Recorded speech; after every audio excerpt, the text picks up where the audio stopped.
वक्त अपोजिशन इत्तेहाद को लेकर एक और बड़ी खबर आपको बता दें कि टीएमसी रुकने पार्लियामान शताब्दी राय का बड़ा बयान सामने आया। कांग्रेस पीएम ओहदे के चेहरे के लिए रेस में नहीं है, ऐसे में हमारी मांग है कि ममता बनर्जी को पीएम पद का उम्मीदवार बनाया जाए। तो कल ही इत्तेहाद का नाम फाइनल हुआ। एक मंच से इस बात का ऐलान किया गया था कि अभी चेहरे पर बात नहीं होगी, लेकिन अब मांग कर दी गई है। टीएमसी की ओर से कहा गया कि ममता बनर्जी को पीएम फेस बनाया जाए। अपोजिशन इत्तेहाद को लेकर ये बड़ी खबर इस वक्त आप तक पहुंचा रहे हैं। टीएमसी रुकने पार्लियामान शताब्दी राय का बड़ा बयान सामने आया। उन्होंने कहा कि कांग्रेस पीएम ओहदे के चेहरे की रेस में ही नहीं, ऐसे में हमारी मांग है कि ममता बनर्जी को पीएम पद का उम्मीदवार बना दिया जाए। बता दी कि कई उम्मीदवारों के नामों पर चर्चा थी। नीतीश कुमार, ममता बनर्जी, राहुल गांधी, कई ऐसे नाम थे जो सामने आ रहे थे और कहा जा रहा था कि पीएम बनने की ख्वाहिश का इजहार किया जा सकता है। लेकिन साफ तौर पर अपोजिशन का जब ये इत्तेहाद हुआ उसमें कहा गया कि चेहरे पर कोई चर्चा नहीं होगी, कोई नाम तय नहीं होगा, अभी मिलकर काम किया जाएगा और जब रिजल्ट आएगा उसके बाद सोचा जाएगा। लेकिन अब टीएमसी की ओर से बड़ी मांग कर दी गई है कि ममता बनर्जी को पीएम पद का उम्मीदवार बना दिया जाए।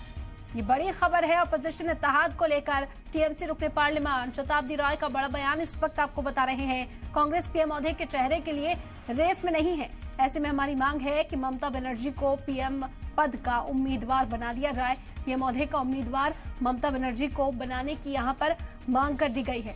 कहा गया कि कांग्रेस इस रेस में नहीं है, कांग्रेस की ओर से पीएम पद का उम्मीदवार कोई नहीं दिखता, इसी वजह से ममता बनर्जी को बनाया जाए।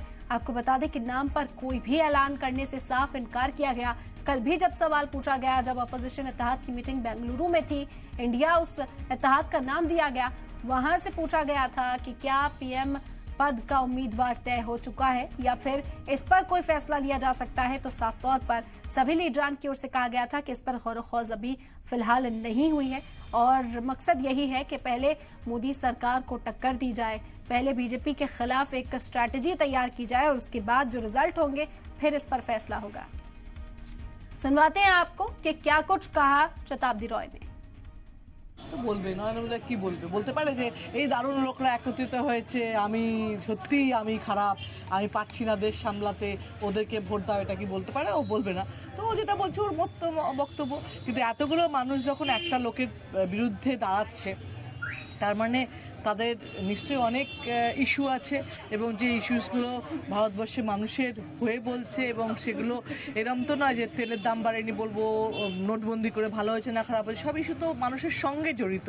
তাই জন্য ওরা যেটা করছে ইন্ডিয়া বলে শুরু হচ্ছে সেটা ডেফিনেটলি ভালো হবে আগামী দিন। সেটা আমাদের ভালো মানে ভারতবর্ষকে 2024-এ অন্য রেজাল্ট দেবে সেটা আশা করা হচ্ছে। প্রধানমন্ত্রী দৌড়গড়ায় কি মুখ্যমন্ত্রী মমতা ব্যানার্জি থাকতে পারেন? কি করবে প্রধানমন্ত্রী দৌড়ে মমতা বন্দ্যোপাধ্যায়ের নাম? আমরা চাইবই তো। আমাদের নেত্রী, আমাদের সিএম একজন বাঙালি যে হয়নি কখনো, তো আমরা তো চাইবো সেটা। মানে পরের স্টেপ অন্য কথা, কিন্তু চাওয়ার জায়গায় স্বপ্ন দেখাতে অসুবিধা নেই। মল্লিকার্জুন খাগড়ে বলেছেন না কংগ্রেস প্রধানমন্ত্রী দৌড়ে নেই, তাহলে বিকল্প মুখ কাকে দেখবে? তাহলে মমতা ব্যানার্জি।